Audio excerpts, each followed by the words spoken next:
एबे से कहउछंती जे मु तो बंची थिला बेले जाई देखि के आसिली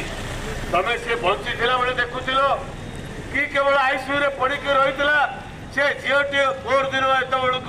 ऑलरेडी से मृत्यु मुखरे पड़ी सारितला। केन्दुझर जिला चंपाठारे आज सीपीआई पक्षर फकीरमोहन विश्वविद्यालय बीडी विभाग छात्री आत्महत्यार विचार विभाग तदंत नैतिकता दृष्टि उच्चशिक्षा मंत्री बालेश्वर सांसद सदर विधायक इस्तीफा दाबी सहित यह घटन संपुक्त समस्त दोषी गिरफ्त दाबी और आसंताकाली भारत बंद को सफल करने को चंपुआरे सीपीआईएम पक्षर विक्षोभ प्रदर्शन कर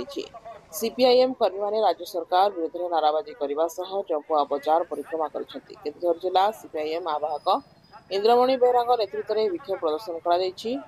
मार्क्सवादी कम्युनिस्ट पार्टी व सीपीएम पार्टी केन्दुझर जिलार आवाहक आज प्रोग्राम कारण हूँ आपन तो जानते जे फकीरमोहन यूनिवर्सिटी सी छात्री कौ भाव में जीवन में संघर्ष करके आत्महत्या करने बाध्य है तार प्रतिवाद रे आज थिला सारा ओडिशा व्यापी सीपीआईएम तरफ जिलापाल एवं एसपी को जरिया रे एक दाबी पत्र दिहब माननीय मुख्यमंत्री को ता दे सारा पर आम केन्दुझर ठारू झुंपुरा रिमुली एवं चंपुआ या पर जोड़ा एवं बड़बीर पर्यंत जीवु आ उपरे प्रचार करुचु आसंता काली ये जो प्रतिवाद होचे प्रतिवाद आंदोलन एक कल्मिनेट करिछि ओडिशा बंद रे ओडिशा बंद एइथिपे आमे डाकरा दउचु बहु राजनैतिक दल एथरे शामिल होइछन्ति एइथिपई जे राज्यर उच्च शिक्षा मंत्री जानिबा सत्वे भी 8 दिन पर झीटी आत्महत्या करुच्ची सी तार चिठी रे लेखिकी देइतला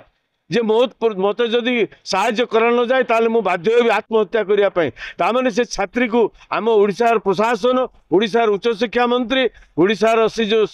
ये बालेश्वर सांसद ये बाध्य करचंती ताको एवली किछि करचंती जो कथा प्रताप सोनी कहउचंती मु ताको आश्वासन देइतिली कोन आश्वासन देले जा फल से 3 दिन पर से आत्महत्या करछि तो आमे कहउचे ये आत्महत्या जो होईछि ये आत्महत्या नो ये होछि हत्या एइति पई ओडिशा सरकार एक विचार विभाग तदंत माननीय हाईकोर्ट को जज जरिया करा जाऊ एवं तुरंत से कॉलेज प्रिंसिपाल ठारू आरंभ करके से समस्त गिरफ्त करने सहित